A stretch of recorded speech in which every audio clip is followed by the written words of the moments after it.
Market में काजू कतली बहुत ही ज़्यादा महंगी बिकती है ना। तो चलिए आज बनाते हैं घर पे सिर्फ 3 चीज़ों से बहुत ही ज़्यादा टेस्टी काजू कतली, जो कि मार्केट से भी अच्छी लगेगी। और इसका टेस्ट का तो क्या ही कहना। तो चलिए फटाफट से रेसिपी को स्टार्ट करते हैं। तो इसके लिए मैंने यहाँ पे काजू लिया है। आप यहाँ पे कोई सा भी काजू ले सकते हो, जो टूटा वगैरह होता है ना वो भी ले सकते हो। मैंने यहाँ पे 1.5 कप के करीब लिया, यानी 1 कप और आधे कप के करीब।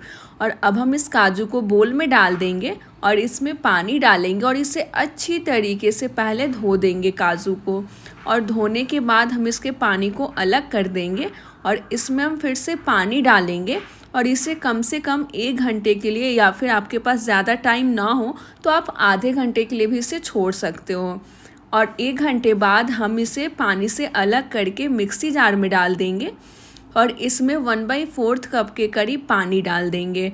और अब हम इसे अच्छी तरीके से ना एकदम बारीक ग्राइंड कर लेंगे।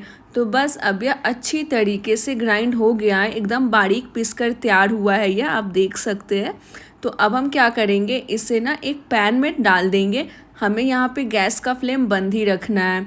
और मैंने यहाँ पे काजू के पेस्ट को डाल दिया है। तो हमने यहाँ पे 1.5 कप के करीब काजू लिया था, तो हम 1.5 कप के करीब ही हम यहाँ पे चीनी लेंगे, यानी सेम मेज़रमेंट रहेगा।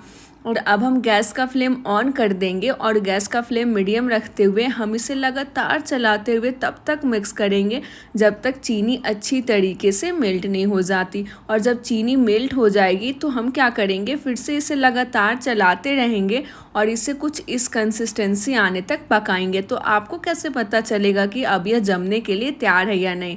तो आप क्या कीजिएगा, इसका थोड़ा सा पोर्शन लेके कम्प्लीटली ठंडा कर लीजिएगा। और ठंडा होने के बाद ये अच्छी तरीके से गोला हो रहा होगा तो समझ जाइएगा कि यह जमने के लिए तैयार है।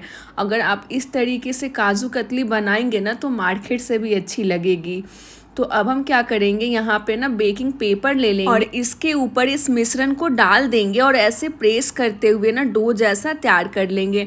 आप ना इसे गर्म में ही कीजिएगा, अगर आप गर्म में नहीं कीजिएगा तो क्या होगा, यह जमने लगेगा। तो इसलिए आपको इस प्रोसेस को गर्म में ही करना है। और जैसे जैसे ये ठंडा होते जाता है ना, खुद पे खुद डो जैसा तैयार होता जाता है। तो अब हम इसे बेलन की सहायता से ना ज़्यादा मोटा और ना ही ज़्यादा पतला रोल कर लेंगे।